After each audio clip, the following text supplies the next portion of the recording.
स्वागत है आप सभी का current affair channel Chhattisgarh today में। आज हम 9 से 10 सितंबर 2022 के महत्वपूर्ण करंट अफेयर प्रश्नों को हल करेंगे। तो चलिए शुरू करते हैं। हमारा पहला प्रश्न है, मुख्यमंत्री भूपेश बघेल ने 9 सितंबर 2022 को 32वें जिले के रूप में किस जिले का शुभारंभ किया गया?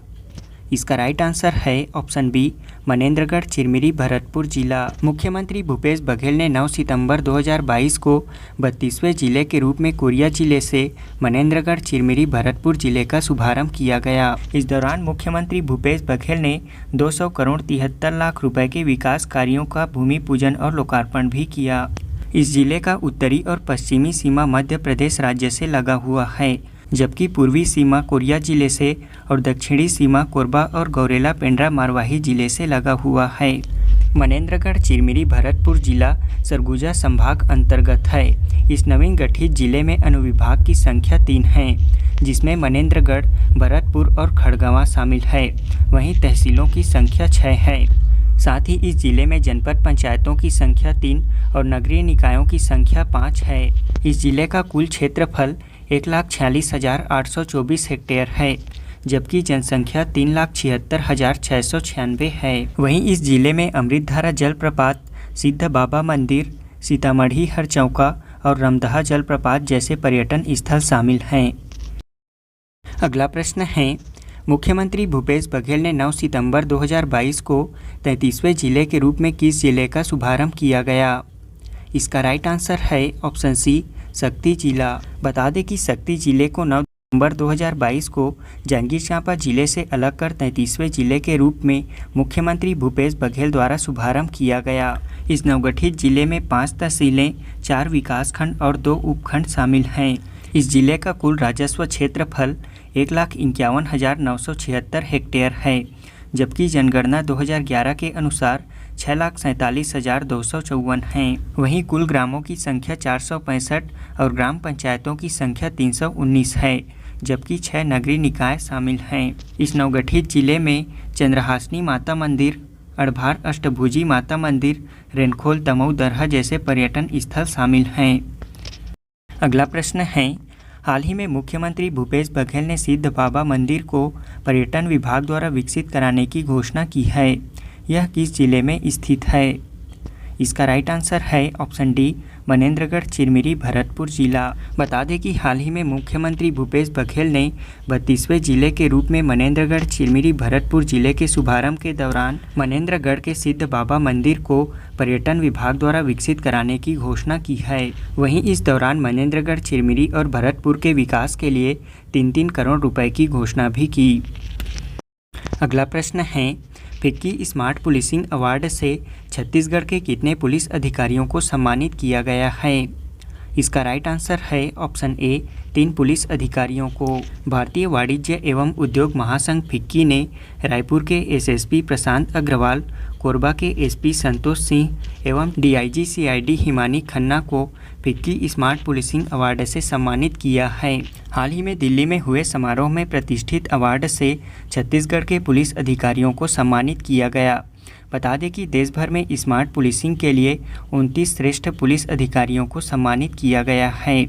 उन अधिकारियों को ट्रॉफी और सर्टिफिकेट भी प्रदान किया गया। यह अवार्ड पिछले कई वर्षों से देश के विभिन्न राज्यों की पुलिसिंग एवं केंद्रीय पुलिस संगठनों द्वारा नवाचार किए जा रहे अच्छे कार्यों के लिए चुने हुए पुलिस अधिकारियों को प्रतिवर्ष स्मार्ट पुलिसिंग अवार्ड प्रदान किया जाता है। इसमें प्रशांत अग्रवाल द्वारा बिलासपुर में चलाए गए साइबर जागरूकता हेतु साइबर मितान अभियान, संतोष सिंह को रायगढ़ पदस्थापना के दौरान बाढ़ पीड़ितों के मदद हेतु चलाए गए संवेदना अभियान और हिमानी खन्ना को वृद्धजन सुरक्षा हेतु पुलिस मुख्यालय द्वारा चलाए गए समर्पण अभियान के कारण दिया गया है। अगला प्रश्न है, छत्तीसगढ़ सरकार ने राज्य में पंप स्टोरेज आधारित जल विद्युत परियोजनाओं की स्थापना के लिए कितने मेगावाट क्षमता की परियोजना हेतु 7 स्थलों का चिन्हांकन किया गया है? इसका राइट आंसर है ऑप्शन सी, 10,000 मेगावाट। बता दें कि हाल ही में छत्तीसगढ़ सरकार ने राज्य में पंप स्टोरेज आधारित जल विद्युत परियोजनाओं की स्थापना हेतु निवेश को प्रोत्साहन देने के लिए छत्तीसगढ़ राज्य जल विद्युत परियोजना पंप स्टोरेज आधारित स्थापना नीति 2022 का अनुमोदन किया है। इसके तहत प्रारंभिक स्तर पर छत्तीसगढ़ में पंप स्टोरेज आधारित जल विद्युत परियोजना की स्थापना हेतु जनरेशन कंपनी द्वारा 7 स्थलों पर लगभग 10,000 मेगावाट क्षमता की परियोजना का चिन्हांकन किया गया है। ये चयनित स्थल हैं कोरबा, जसपुर, सरगुजा, गरियाबंद, धमतरी एवं बलरामपुर जिला। छत्तीसगढ़ राज्य जल विद्युत परियोजना पंप स्टोरेज आधारित स्थापना नीति 2022 के अंतर्गत पंप स्टोरेज आधारित जल विद्युत परियोजना की स्थापना हेतु Chhattisgarh state power generation company limited को नोडल एजेंसी नामित किया गया है। इस नोडल एजेंसी द्वारा चिन्हांकित परियोजना हेतु फिजिबिलिटी रिपोर्ट तथा विस्तृत परियोजना प्रतिवेदन तैयार किया जाएगा। अगला प्रश्न है, प्रधानमंत्री नरेंद्र मोदी द्वारा सेंट्रल विस्ता एवेन्यू का उद्घाटन कहाँ किया गया है? इसका राइट आंसर है ऑप्शन सी, नई दिल्ली में। प्रधानमंत्री नरेंद्र मोदी द्वारा नई दिल्ली में सेंट्रल विस्ता एवेन्यू का उद्घाटन किया गया। इसके साथ ही प्रधानमंत्री ने इंडिया गेट पर नेताजी सुभाष चंद्र बोस की प्रतिमा का भी अनावरण किया। यह प्रतिमा 28 फुट ऊंची ग्रेनाइट पत्थर पर उकेरी गई है। बता दें कि नई दिल्ली में राष्ट्रपति भवन से इंडिया गेट तक के 3.2 किलोमीटर लंबे क्षेत्र को सेंट्रल विस्ता कहते हैं। 1911 में दिल्ली में महत्वपूर्ण इमारतें बनाने का जिम्मा एडविन लुटियंस और हर्बर्ट बेकर को मिला था। इन दोनों ने ही सेंट्रल विस्ता को डिजाइन किया। ये प्रोजेक्ट वाशिंगटन के कैपिटल कॉम्प्लेक्स और पेरिस के लॉस एंजिलेस से प्रेरित था। अगला प्रश्न है, UNESCO global network of learning cities में भारत के 3 शहरों को शामिल किया गया है। इनमें से कौन इसमें शामिल नहीं है? इसका राइट आंसर है ऑप्शन डी, नालंदा। बता दें कि UNESCO global network of learning cities में भारत के 3 शहरों को शामिल किया गया है। ये शहर हैं त्रिशूर, नीलाम्बूर और वारंगल। इसमें केरल के 2 शहर त्रिशूर और नीलाम्बूर और तेलंगाना के वारंगल शहर को शामिल किया गया है। इस सूची में भारत सहित विश्व के 44 देशों के 77 शहरों को साल 2022 में शामिल किया गया है। अगला प्रश्न है, संयुक्त राष्ट्र के मानव विकास सूचकांक 2021 रिपोर्ट में भारत कौन से स्थान पर है? इसका राइट आंसर है ऑप्शन बी, 132वें स्थान पर। हाल ही में संयुक्त राष्ट्र द्वारा जारी किए गए मानव विकास सूचकांक 2021 में भारत 191 देशों की सूची में 132वें स्थान पर है। इस HDI इंडेक्स में भारत को 0.633 अंक प्राप्त हुए हैं। वहीं साल 2020 में भारत 131वें स्थान पर था। इस इंडेक्स में शीर्ष प्रथम स्थान पर स्विट्जरलैंड, दूसरे स्थान पर नॉर्वे और तीसरे स्थान पर आइसलैंड हैं।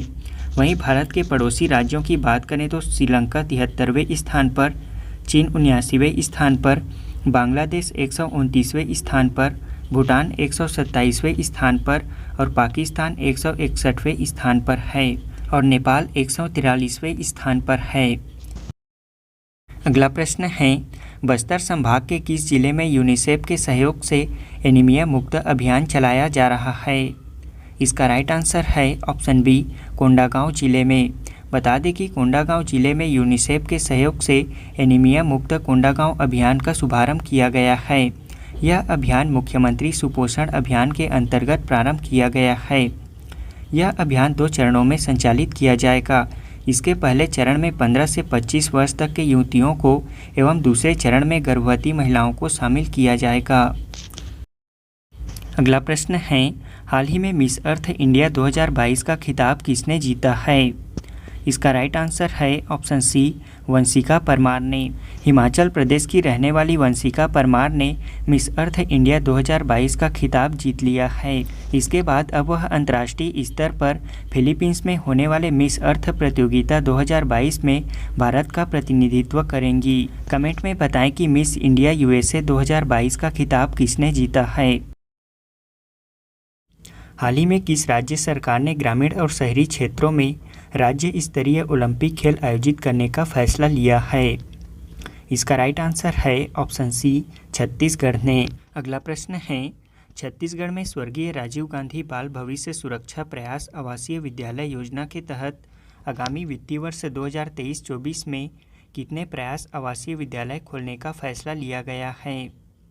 इसका राइट आंसर है ऑप्शन ए, 4। अगला प्रश्न है, छत्तीसगढ़ सरकार ने PM कुसुम योजना अंतर्गत कृषि फीडरों को सौर ऊर्जा के माध्यम से बिजली प्रदान करने के लिए कितने मेगावाट डीसी क्षमता के सोलर प्लांट लगाने हेतु विभागीय प्रस्ताव का अनुमोदन किया गया है?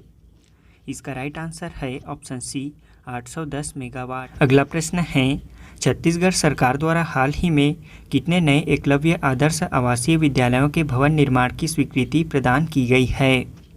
इसका राइट आंसर है ऑप्शन सी 50 आवासीय विद्यालय। अगला प्रश्न है, हाल ही में राज्य शासन की कैबिनेट बैठक के दौरान राज्य में अनुसूचित जाति एवं अन्य पिछड़ा वर्ग के लिए पृथक पृथक सलाहकार परिषद गठन करने का फैसला लिया गया है। इन परिषदों के अध्यक्ष कौन होंगे? इसका राइट आंसर है ऑप्शन डी मुख्यमंत्री। अगला प्रश्न है, लोकनायक फाउंडेशन साहित्य पुरस्कार किसे प्रदान किया गया है?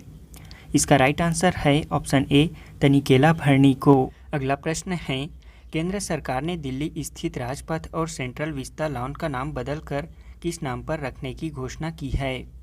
इसका राइट आंसर है ऑप्शन डी कर्तव्य पथ। अब हम पिछले क्विज का आंसर जान लेते हैं।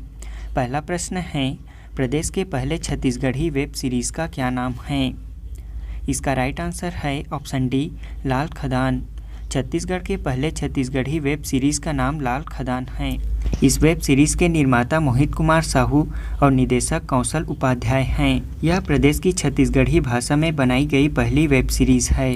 कमेंट में बताएं कि प्रदेश की पहली छत्तीसगढ़ी फिल्म का क्या नाम है। अगला प्रश्न है, मुख्यमंत्री भूपेश बघेल ने अप्रैल 2022 में छत्तीसगढ़ के किस स्थान को राम वन गमन पथ सर्किट में शामिल करने की घोषणा की है? इसका राइट आंसर है ऑप्शन बी चंपारण। मुख्यमंत्री भूपेश बघेल के घोषणानुसार महाप्रभु वल्लभाचार्य की जन्मभूमि चंपारण को राम वन गमन पथ सर्किट में शामिल किया जाएगा। मुख्यमंत्री भूपेश बघेल ने यह घोषणा बिलाईगढ़ में आयोजित एक सामाजिक कार्यक्रम में की थी। बता दें कि चंपारण महाप्रभु वल्लभाचार्य की जन्म स्थली होने के कारण चंपारण वैष्णव समुदाय के लोगों के लिए प्रमुख आस्था का केंद्र है। अगला प्रश्न है, विश्व बैंक द्वारा जारी रिपोर्ट के अनुसार वर्ष 2011 से 19 में भारत की गरीबी में कितने प्रतिशत की गिरावट दर्ज की गई है? इसका राइट आंसर है ऑप्शन बी 12.3% की।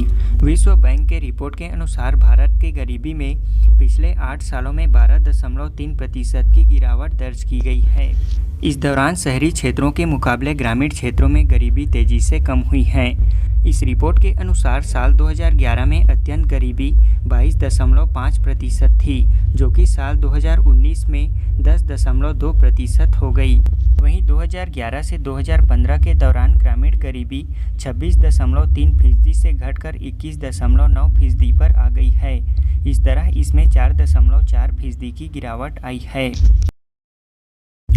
अगला प्रश्न है, युवाओं को प्रशिक्षण देने के लिए भारत का पहला अंतर्राष्ट्रीय कौशल केंद्र कहाँ स्थापित किया जाएगा? इसका राइट आंसर है ऑप्शन ए भुवनेश्वर में। उड़ीसा राज्य के भुवनेश्वर में युवाओं को प्रशिक्षण देने के लिए भारत का पहला अंतर्राष्ट्रीय कौशल केंद्र स्थापित किया जाएगा। यह अंतर्राष्ट्रीय कौशल केंद्र विदेशों में काम करने के इच्छुक युवाओं को गुणवत्तापूर्ण प्रशिक्षण देगा। इसके लिए राष्ट्रीय कौशल विकास निगम और कौशल विकास संस्थान के बीच एक MOU पर समझौता किया गया है। इस केंद्र में मोबिलाइजेशन, परामर्श, कौशल प्रशिक्षण, विदेशी भाषा प्रशिक्षण, रोजगार और आव्रजन जैसी समर्थन सेवाएं दी जाएंगी। अगला प्रश्न है, प्रधानमंत्री नरेंद्र मोदी द्वारा KK पटेल सुपर स्पेशलिटी अस्पताल का अनावरण कहाँ किया गया है?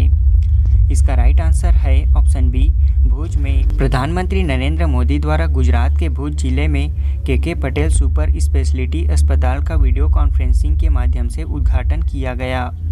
इस अस्पताल से लोगों को सस्ती कीमत पर अच्छी क्वालिटी वाली स्वास्थ्य सुविधाएं प्रदान की जाएंगी। हमारा आज के क्विज का पहला प्रश्न है, किस देश ने दुनिया के पहले anti missile laser system iron beam का सफलतापूर्वक परीक्षण किया है? दूसरा प्रश्न है, 12वीं सीनियर पुरुष राष्ट्रीय हॉकी चैंपियनशिप 2022 का खिताब किसने जीता है? तीसरा प्रश्न है, सीनियर एशियाई कुश्ती चैंपियनशिप 2022 खेल कहाँ आयोजित किया गया था? चौथा प्रश्न है, अयोध्या के रामलला मंदिर में भोग प्रसाद के लिए प्रयोग किए जाने वाले छत्तीसगढ़ के धान के किस्म का क्या नाम है? पांचवा प्रश्न है, स्मार्ट सिटी रैंकिंग 2022 में रायपुर स्मार्ट सिटी कौन से स्थान पर है?